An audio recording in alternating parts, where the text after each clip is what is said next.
Welcome to the More God, Less Me podcast. My name is Justin, and as always, I'm so glad to have you guys here with me. At the end of last week's podcast on understanding God-given authority, I mentioned that this week's episode would be about accepting the authority God is wanting to give you. If you've not yet listened to last week's podcast, I highly recommend that you do because it's going to tie in so well to this podcast, because I believe that both of these subjects tie in very well together. While there are many who struggle to respect God-given authority in the church, there are many others who struggle to accept the position of authority that God is calling them to. Maybe it's because they doubt that they have the necessary skills or abilities they deem important to be a leader in the church. Or maybe it's because they've been told in the past that they wouldn't be a good leader, or that they could never amount to much or never amount to being in a position of leadership. Whatever it is, there are a lot of people in the church who are being called by God to higher things, but are not willing to accept that call because of things that they're struggling with on their own. And I believe there's many people who are going through that. And in today's episode, I hope to encourage those people so that way they'll understand that because God is calling them, that they can be used. That it doesn't matter what they think about themselves, what their abilities are, or what other people have said, that when God delivers the call, that means that you can and will be able to do the very thing God is calling to you to do, even if it seems impossible in the moment. And we'll get into all that in a minute.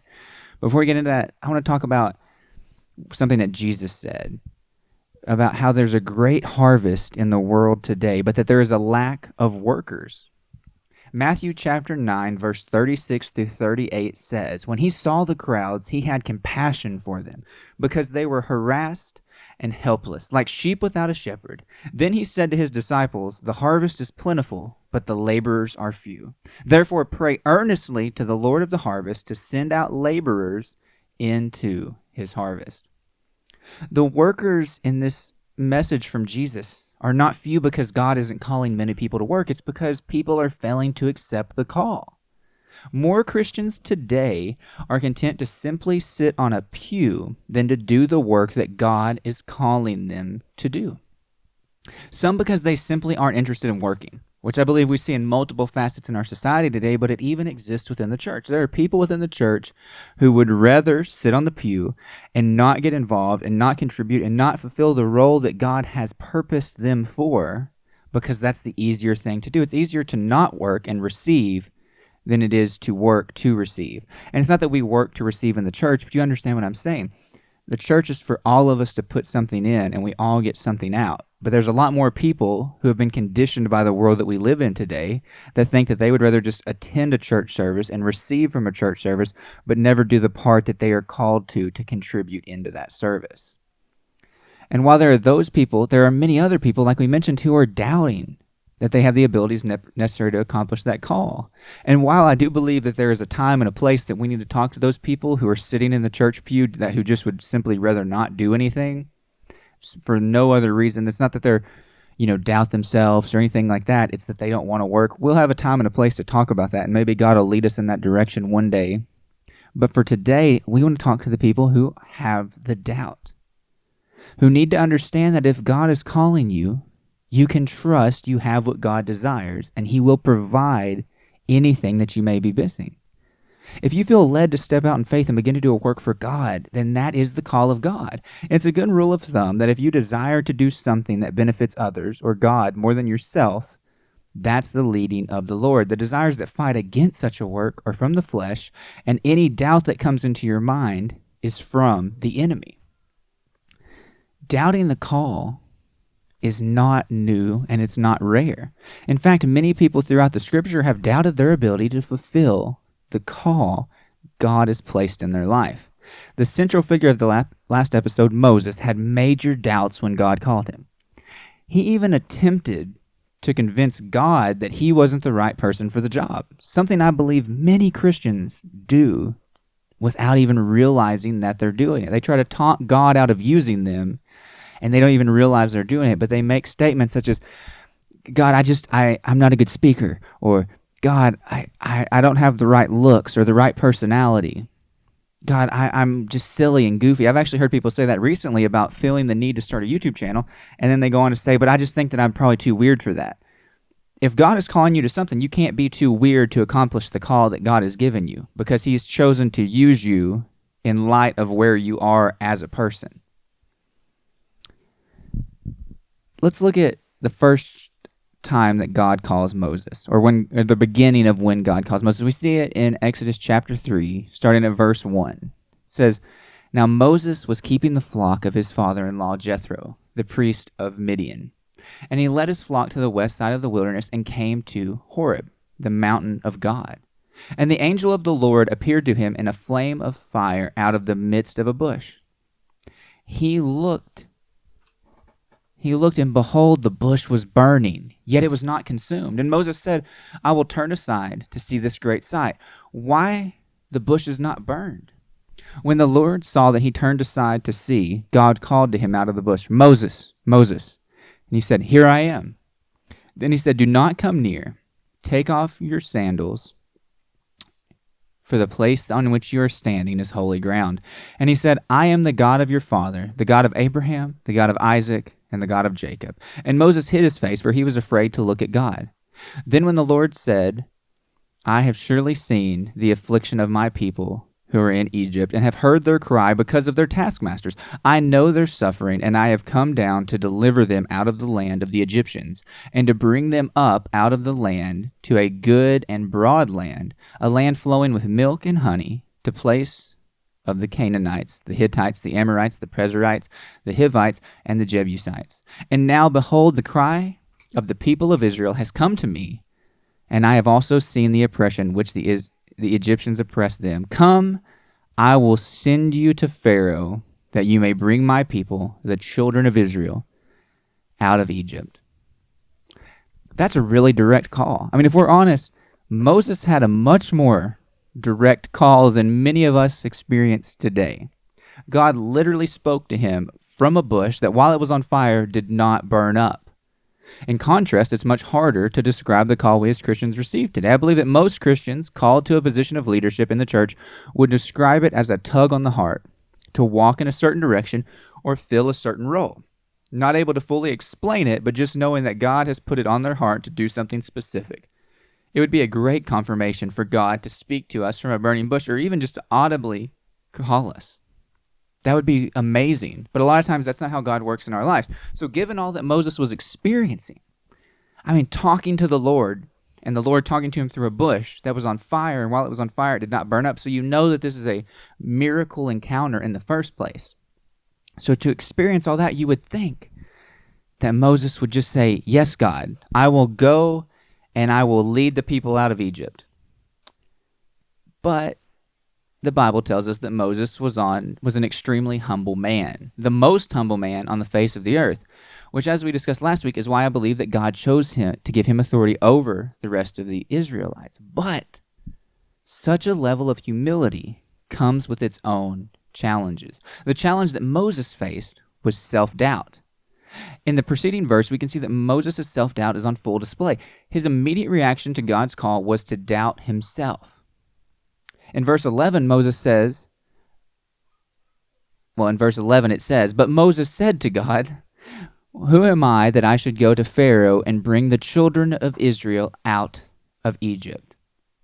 Now God gives Moses the greatest confirmation that anyone can ever receive, telling him in verse 12, But I will be with you, and this shall be the sign for you that I have sent you. When you have brought the people of Egypt, you shall serve God on this mountain. So God said, on the very mountain that you're standing right now, when you bring the people of Israel out, you will stand here and worship me to confirm that all that happened there was through me. Now, if you know anything about what's about to proceed and what happens in the Exodus story, I don't think that this is what we really needed as confirmation as God was working based on all that God did to lead his people out of Egypt. But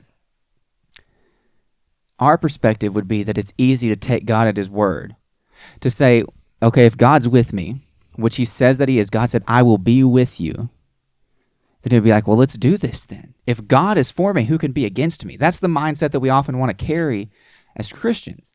However, it's a lot easier to have that thought when God isn't actively calling you out of your comfort zone. Moses had left Egypt decades before and developed a comfort zone there in the desert. He found a new comfortable place. He was living a pretty good life. He was married. He had a family, he had a job, he was happy. And so it's easy to say, God, I'll do whatever it is that you call me to do as long as you're with me, as long as you keep me in the comfort zone. But God wasn't doing that. God was calling Moses out of his comfort zone. And so when you're not currently facing a call from God, it's much easier to say you will go wherever God calls. It's only when the call comes and the pressure is on that one's true colors begin to show. It's much more comfortable to be sitting in the church watching the work get done than it is to get your own hands dirty. So Moses responds in a way that I personally think most Christians tend to once they are actively being called by God. Not when they're thinking about the call in their head, but when God actually comes to them and calls them to step out in faith, to follow him, and to do something different. That's how Moses responds. Because when theory is thrown out the window and you're being asked to put your faith into action, it's much harder than what you came up with in your mind. So even knowing that God had his back, Moses still had concerns. And in verse 13 says, Then Moses said to God, If I come to the people of Israel and say to them, The God of your fathers has sent me, and they ask me, What's his name? What will I say to them? So Moses is concerned, God, what am I going to say to your people if I tell them that God sent me and they ask me, well, what's his name then? If you've had this direct communication with God, you must know what his name is. So can you tell us? What will I be able to tell them, Lord? Well, God gives him the perfect answer in the following verse, even going as far as to tell Moses everything he's to say to the people of Israel, stating plainly in verse 18 that the people will believe him. Starting at 14, it says, God said to Moses, I am who I am. And he said, Say this to the people of Israel. I am has sent me to you. God also said to Moses, Say this to the people of Israel. The Lord, the God of your fathers, the God of Abraham, the God of Isaac, and the God of Jacob has sent me to you. This is my name forever, and thus I am to be remembered throughout all generations. Go and gather the elders of Israel together and say to them, The Lord, the God of your fathers, the God of Abraham, the God of Isaac, and the God of Jacob, has appeared to me, saying, I have observed you and what has been done to you in Egypt, and I promise that I will bring you out of the affliction of Egypt to the land of the Canaanites, the Hittites, the Amorites, the Perizzites, and the Hivites, and the Jebusites, a land flowing with milk and honey. And if they will listen, and they will listen to your voice, and you and the elders of Israel shall go to the king of Egypt and say to him, The Lord, the God of the Hebrews, has met with us, and now please let us go a 3 days' journey into the wilderness that we may sacrifice to the Lord our God. So God tells him everything that's going to take place. But then God goes on to tell him what will actually happen in Egypt, and tells him that that Pharaoh will refuse to let the people go, and that many plagues will strike the Egyptians.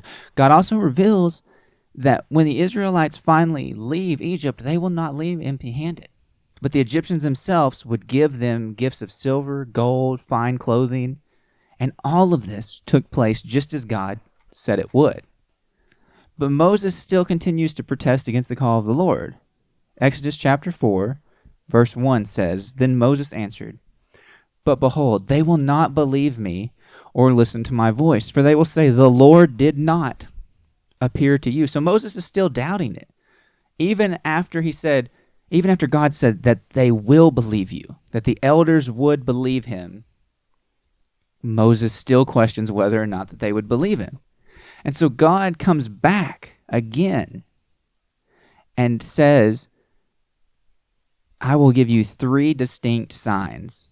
These signs are going to make it abundantly clear to both you and the Israelites that your claims about me talking to you are true and that your calling is sure. Basically, God said, if they won't believe you, they will believe me, because that's how our God works. God is able to do miraculous things, and that's what he said to Moses. I'm going to give you the ability to do things that no one's ever seen before, things that are shocking, so that the people will believe you. The signs that God gave Moses were the ability to turn his staff into a snake when it was thrown down on the ground, and then back to a staff again when it was picked up, as well as his hand becoming leprous when being simply held in his shirt and turning back to being healed again when the same process is put into action.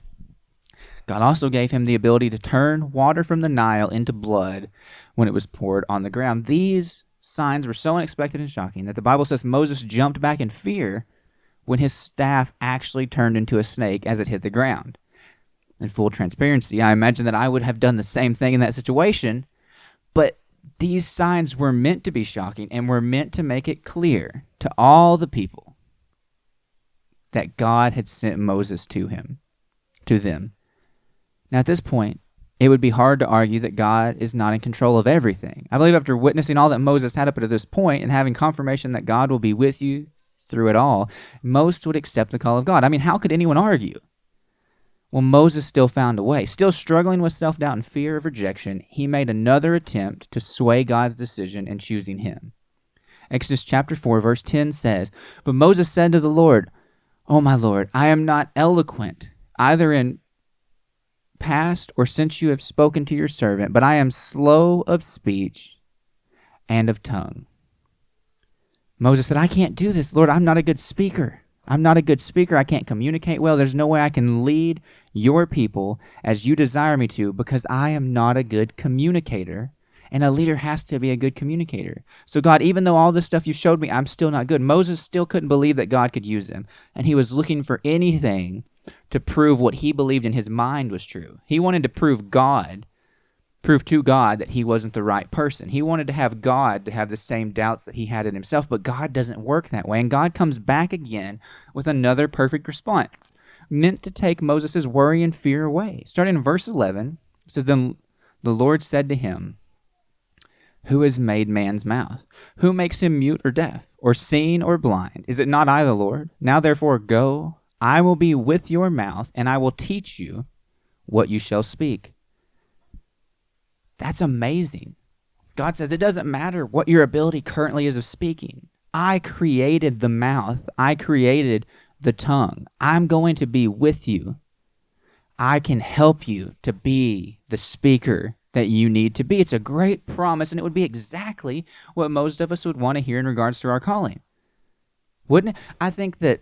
I don't find myself to be a great speaker. I could give you a countless number already of faults that I found in myself through this endeavor speaking. So if God was to say to you, "I am so desiring to use you that I will create in you a speaking voice that is great. I will give you the words. I will give you the ability." What a great blessing that would be. But Moses doesn't see it this way. The simple truth is that Moses was so deep in his hole of self-doubt and had lived in it so long, he wasn't ready to come out. And so in verse 13, Moses makes his final plea to God.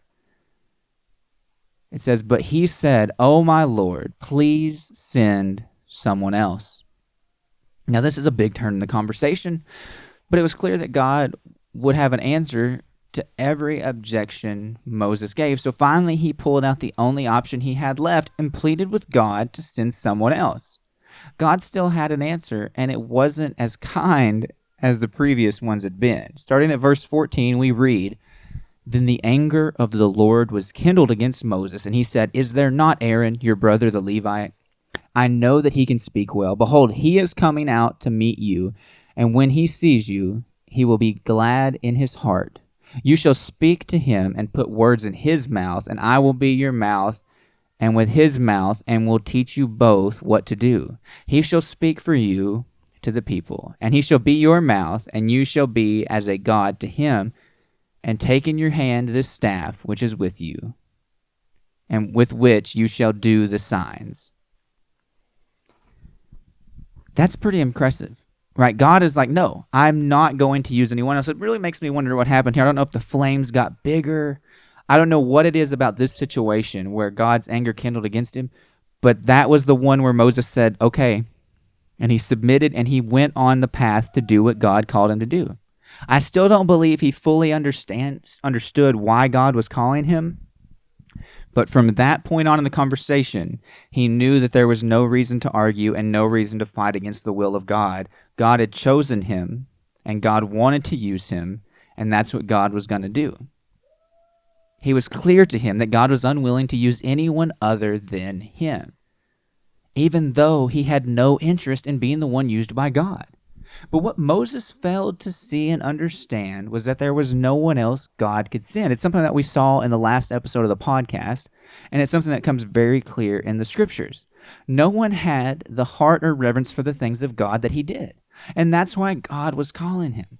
Why God was willing to pour so much into him in that very day in the wilderness, because no one else would be able to lead the people of Israel like Moses.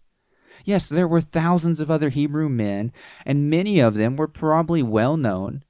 They might have been great speakers. In human eyes, they may have seemed like a better fit for leadership than Moses, but none of them were fit for the task. Because had they been, then God wouldn't have went to Moses. He would have used somebody that was already there, who already had a good reputation, who was already a good speaker. But all the people who had those things didn't have what Moses had that caused God to use him. So God had to go call Moses back to rescue his people. Even Aaron, who God sent to serve with Moses, didn't share the faith that Moses had.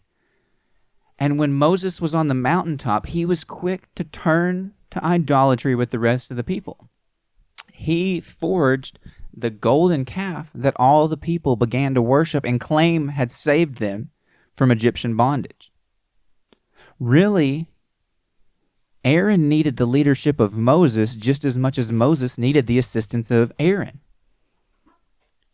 Moses asked for something to change, and God said, I will send you Aaron to help you, to be the speaker that you can't be, to do these things that you need assistance with. But what Aaron needed was still Moses. Aaron couldn't have done it on his own. He needed Moses. All through the account of Moses, but he needed the assistance of Moses. And that's a practical example of what Paul taught about all the parts of the body having a place and a purpose. Moses had his position just as Aaron did, and just as the rest of the Israelites did. Moses' role may have seemed more important, but would have been useless without the rest of the body. A great example of this is the construction of the tabernacle and all that went with it. It was a great feat that Moses could not have done on his own, and that the craftsmen, even though they had been blessed by God with great abilities, would never have accomplished without his leadership. They couldn't have done it without somebody like Moses leading them and guiding them and keeping them focused on the things of God. They would not have been able to complete all that was involved in the tabernacle plan. They needed Moses, but Moses needed them. It was the working together.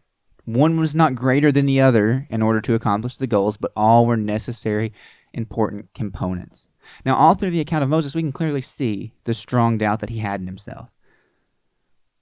What if they don't believe me? What if they don't listen? What if they claim that you never appeared to me? But God, I'm not a good speaker. Moses did not believe anyone would ever be willing to listen to him. But why? Why does Moses step beyond the normal humility and really doubt that even with the help of God, he won't be able to lead the people? It's because years earlier, Moses could feel God calling him. But instead of waiting on the Lord to lay out the plan, he tried to accomplish the purpose God had for him on his own, which is when he killed the Egyptian and later tried to be a peacemaker between two Hebrews. When he could tell that they didn't see him as someone sent by God, and realized that Pharaoh would soon find out that he had murdered an Egyptian, he fled into the desert, believing he had messed up and that God must have never planned to use him as the leader of the Hebrews. Now, I don't think that everybody can completely relate to that in the sense of being called by God, trying to do it your own way, and failing. Now, that is a story that I'm sure many people in the church have. But I think that the way that we can look at this in light of our own circumstances in our own life is how we knew that we had something God was calling us to, but we went our own way, and we fell into sin, and we did things that we shouldn't have done, and we fell, and now we feel like we've fallen too far for God to use us. But that's not how God works. Even in Moses' case, when he tried to bring about the things of God before the time, and it didn't go right, God still wasn't done with him.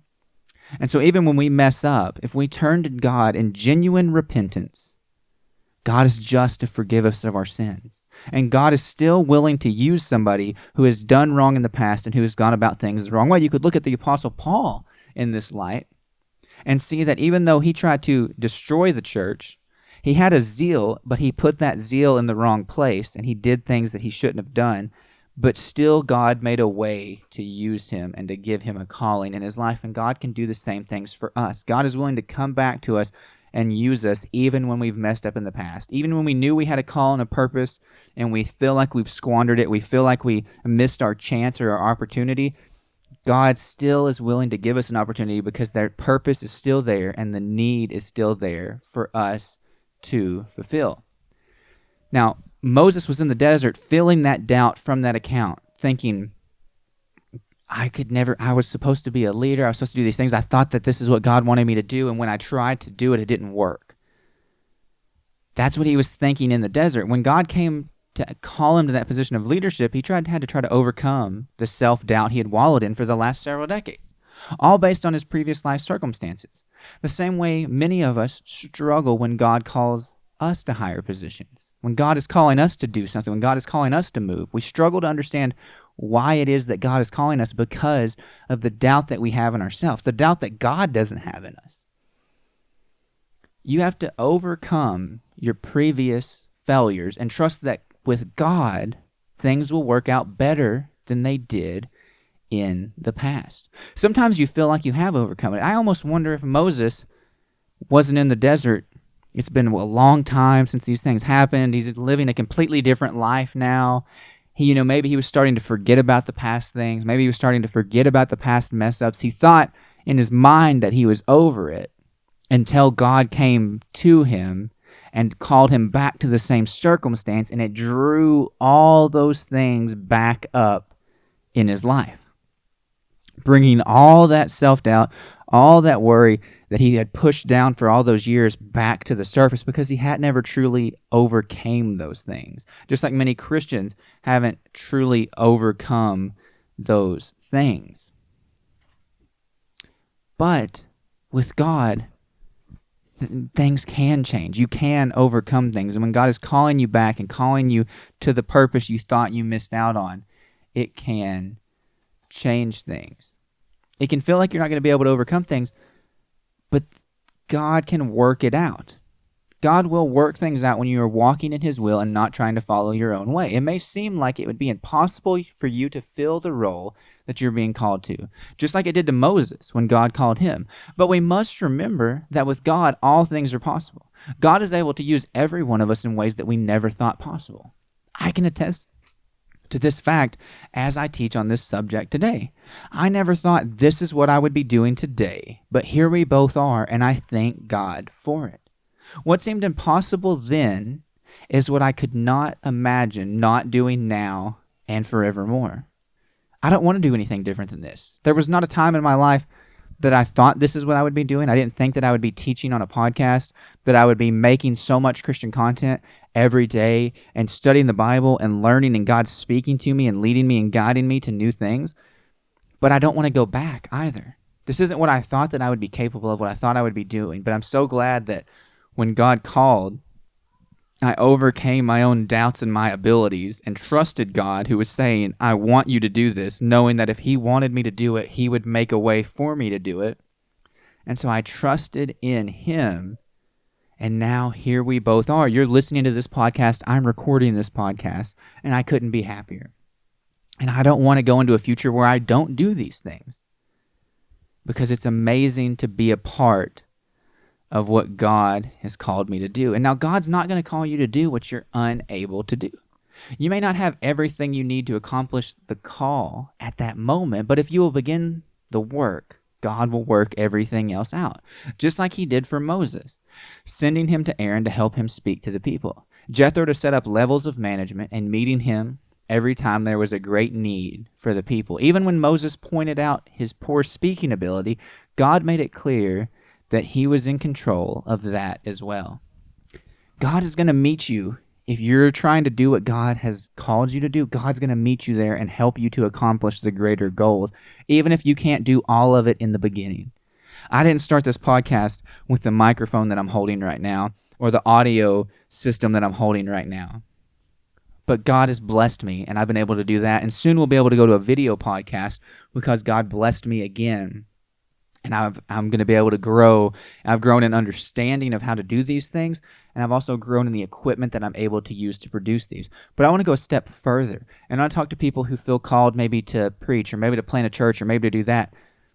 Step out in faith and begin to do what God is calling you to do. Even if you don't have a congregation, even if you don't have a building, you can teach a Bible study at a coffee shop, in a restaurant, in your home. You can begin to do the work that God is calling you to do before everything you need to do that work is there and available. If God is calling you to do something, whatever that something may be, start taking the small steps. Start accomplishing it in the small ways that you can, so that later you can do it in the bigger ways that God called you to. But you're never going to be able to get to where you need to go unless you start walking, unless you start trusting in God. Then you will finally make it to where that you need to be. It's that simple. I truly believe that if you are called by God, that means that God wants you to do a specific thing for a specific reason because of who you are, not because of who you're not, but because of who you are. That is why God is calling you. That is why God has given you this purpose in your life, and you don't need to wait until everything is right to accomplish it. Start in the smallest way possible and grow from there, and you will eventually get to where you needed to be. We must understand that God calls people with reason and purpose, seeing beyond the physical and looking at the heart. In like manner, God is not concerned with heritage or spiritual pedigree. God is able to use anyone from any background to bring forth His will. This is something that many struggle with when they are called to preach, or even when they're called to be in other positions of leadership or authority, or just to do other things in the church. They think, I didn't come from a home that did these things. I didn't come from a family that does these things. I'm the first generation in my family to be a Christian. That's amazing. And that doesn't discount you in God's eyes to be able to do great things. If you believe that you can't do it, it's because you don't have any preachers in your lineage. That's not how the Lord works. He's not concerned with such menial things that we often put too much emphasis on. It's great to have heritage in the faith, but it isn't required for someone to be used for positions of leadership in the church. Really, someone has to be the first, and why can't that be you? Why can't you be the one to start and leave a lasting legacy in your family because you're willing to answer the call of the Lord? If anyone ever wants to bring up your past or your heritage, then remember what Amos said when they questioned his calling in Amos chapter 7, verses 14 and 15, which say, Then Amos answered and said to Amaziah, I was no prophet nor a prophet's son, but I was a herdsman and a dresser of sycamore figs. But the Lord took me from following the flock, and the Lord said to me, Go, prophesy to my people Israel. Amos was secure in his calling for no greater reason than that God had given it to him. He didn't let his lack of spiritual pedigree hold him back, but he trusted that if the Lord had called him, then he was the right person for the job. Really, Amos is another example, like Moses, of being the only person for the job. There would have been others who, because of their heritage, should have been called, but they weren't because their hearts were not right with God. Amos was called out of obscurity because God saw him as the right person for the job. We should share with the same mindset that he had, believing that if God calls us, that is all the security we need in our calling, because we are not trying to create or seek our own position, but simply following the leading of the Spirit. And when we are truly doing that, we can never go wrong, because God will never lead us the wrong direction. God calls those He is able to use in ways that they may not even be able to see in the moment. He doesn't need a test period to see if you will work out for the job. Our God does not make mistakes. As humans, we promote people to positions of authority, hoping that things will work out well. When we cast our vote for a president or even hire an employee, we do so hoping they will be the best person for the job, knowing well that we can only make our best determination and have no way to truly know what the outcome will be. We'll simply have to wait and see if they live up to the expectations that we have, to the hopes that we have. We'll have to wait and see, and oftentimes, not often, but sometimes, we are failed in those ways because people don't always live up to the expectations we have.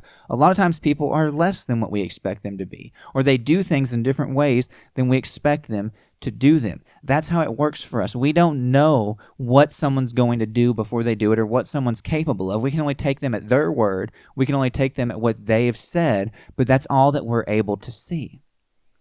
But God does not work like this. His knowledge is greater than our knowledge, and his ways are higher than our ways. When God chooses to call someone, he knows that they are the right person for the job because he is able to see beyond the persona they project and weigh the motives of their heart. God doesn't make the wrong choice, and we see that with Moses. He was the right person for the job. He was the only one that could fulfill it. When the people came against him time and time again, when the people wronged Moses, when the people challenged God, Moses didn't say, yes, God, destroy them. They're wicked, awful people, even if they were acting that way. Because Moses had a heart of compassion, and Moses wanted to see the things of God come to be. And so instead of acting in that self-righteous way, Moses acted righteously, and he would fall on his face before God, and he would plead the case of these people even when they were in the wrong, because of the love that he had for the people of God and for the humility that Moses had. He would fall down and he would pray for those people. It is worth mentioning that Moses wasn't a perfect guy. He did make some mistakes. He did break the 10 Commandments in frustration. All at one time, he threw the tablets of stone that God had written on the ground and destroyed them when he came down and saw the people in idolatry. And another time when he was frustrated, and it was the second time that the people were out of water and were crying out for water, he was frustrated with the people. And God told him to speak to the rock, and the rock would bring forth water.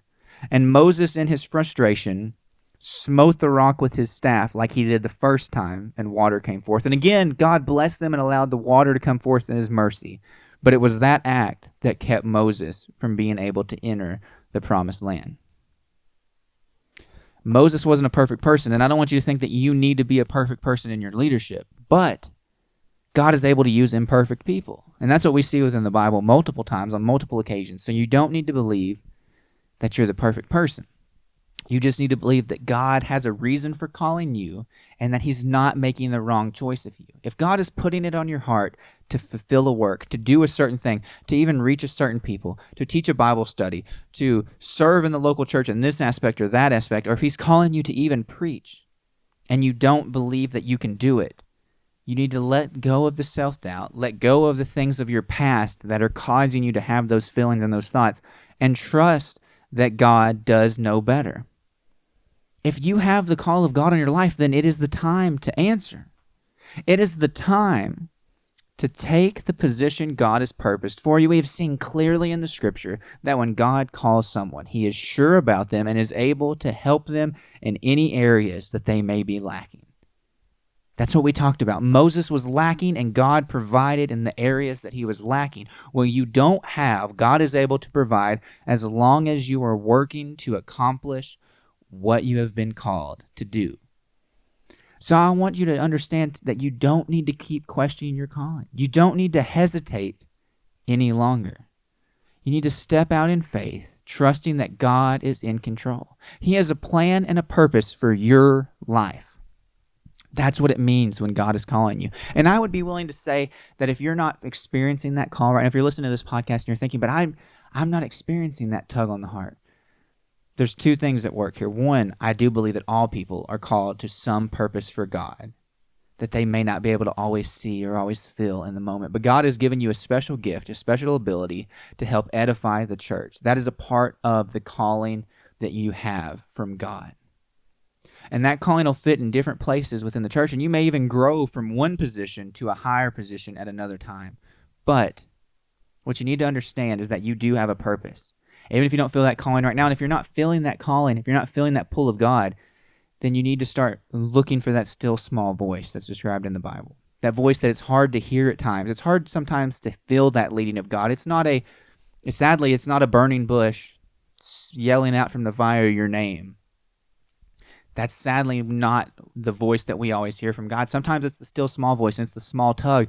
And sometimes the noise of the world in our lives gets so loud around that we're unable to hear what God is saying. That doesn't mean that he doesn't have a plan and a purpose for our life. That just means that we're not in the right place to hear or to feel where God is calling us to. And if we want to feel that, if we want to understand, if we want to hear that, we need to start cutting the distractions out, the things from the world that distract us from the things of God. And we need to dedicate ourselves to prayer, to study, to fasting, We need to dedicate ourselves to spending time with God, to seeking the leading of God. And I believe that if you do that, you will begin to see the places that God is calling you to in your life. And then you'll be able to apply the teaching that you've heard today. And you'll be able to trust that because God is calling you in that way, you will be able to accomplish the very work that God is calling you to do. I truly believe from my personal experience that you will never be happier than when you are walking in the purpose God has for you. Right now, I'm overjoyed and energetic in this podcast, even though it's coming close to an end, because this is what God has purposed me to do. This is what He's called me to do. And I feel so much at home and so much joy when I'm getting the opportunity to do what God has called me to do. With the Lord, you can be anything, even when it seems impossible to you, as long as that anything is what God is calling you to do. You can be whatever it is that God wants you to be, if that's what God is calling you to be.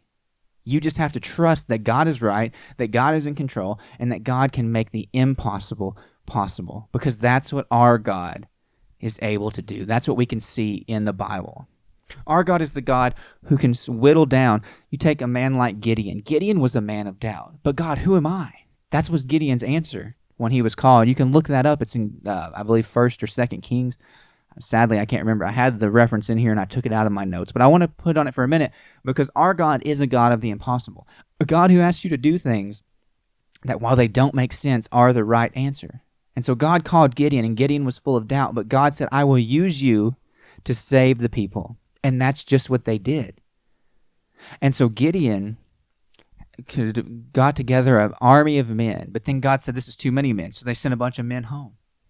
And then God said, this is still too many men. What I want you to do is have them get a drink from the water. And those who scoop the water with their hand and lap it up with their tongue like a dog are the ones you'll choose. That left Gideon with an army of only a few hundred men to go against thousands.